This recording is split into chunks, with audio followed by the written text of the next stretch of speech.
Yesu Christo ho na me dey every way. Wonya menti o de hia de mu. Sa wo free wo pemu de wonsa e ko subscribe button no so. Na we mia so. Na afi so wo de wonsa ko bebi adoma no wo. Na we mia na wa subscribe to Faith Ministry TV. Na ye de ya ba say ye nam gidie ne wonwade onyankopon de due no difo kwa menkansa so be ye wasase so. E de chechira manfo re. Wona wato ba ha. Wona mo gidie asa. Subscribe ko ye page so. Na ko tie enwum no nyamensem egu ho no. Na be hye den. Insurance count say wo nyina mo bom. Ame ya page nyame adwuma.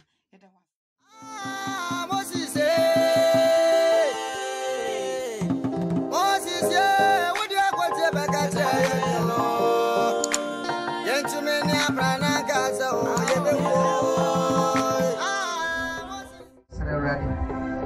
Sarah, the Fabon Infantile.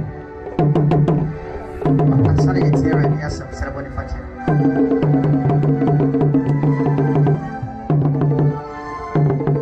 And Sarah is a papa from Sofa. Oh, yeah, Fabonito! Israel, what Fabonito? I want you to have on this Ogana Kaya, baby. Oh, yeah,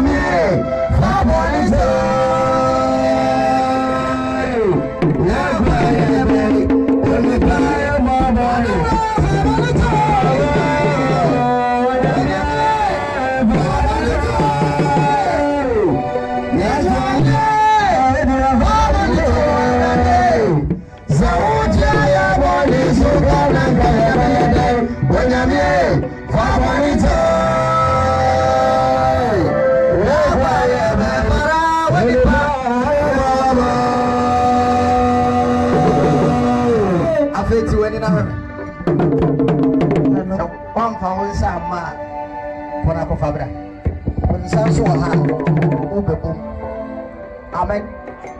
Friends, I give you a found 1 year. Now they are 1 day and so already this work at your body. Every day.